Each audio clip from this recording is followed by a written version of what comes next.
हरियाणा सरकार ने रिजर्वेशन के नियमों में आज कुछ बदलाव किए हैं। तो चलिए जानते हैं ऑफिशियल नोटिफिकेशन के माध्यम से कि क्या संशोधन किए हैं। हरियाणा सरकार ने एक्स सर्विसमैन की राज्य की नौकरियों की रिजर्वेशन पॉलिसी में संशोधन किया है।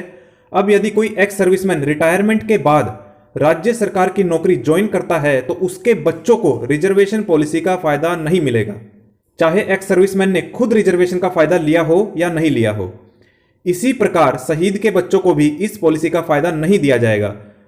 और तर्क यह दिया जा रहा है कि शहीद के परिवार के किसी एक सदस्य को कंपेशनेट अपॉइंटमेंट पॉलिसी का फायदा मिल जाता है, यानी अनुकंपा के आधार पर नौकरी मिल जाती है। यह निर्देश मुख्य सचिव की ओर से जारी किए गए हैं। इनमें कहा है कि यदि एक्स सर्विसमैन खुद नौकरी पा लेता है तो उसे हाई पे स्केल की नई नौकरी में जाने के लिए सिर्फ उम्र में छूट मिलेगी, बाकी रिजर्वेशन का लाभ नहीं मिलेगा। यदि एक्स सर्विसमैन योग्य होते हुए भी दोबारा नौकरी नहीं करता है तो उसके एक ही बच्चे को रिजर्वेशन का लाभ दिया जाएगा। प्रदेश में नौकरियों में एक्स सर्विसमैन रिजर्वेशन में दिव्यांग एक्स सर्विसमैन को प्राथमिकता दी जाएगी।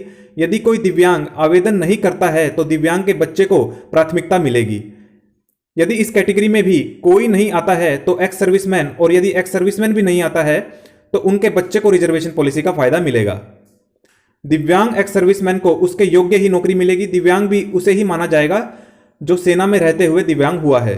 यदि किसी को दुर्व्यवहार या अन्य किसी वजह से सेना से निकाला गया है तो उसे एक्स सर्विसमैन नहीं माना जाएगा, ना तो उसे और ना ही उसके बच्चों को एक्स सर्विसमैन रिजर्वेशन पॉलिसी का फायदा मिलेगा। तो आप देख सकते हैं एक्स सर्विसमैन और जो शहीद हुए हैं उनसे रिलेटेड जो रिजर्वेशन के नियम है उनमें संशोधन किया गया है। आप सबकी क्या राय है सरकार के इस फैसले पर? आप अपनी राय हमें कमेंट बॉक्स में दे सकते हैं।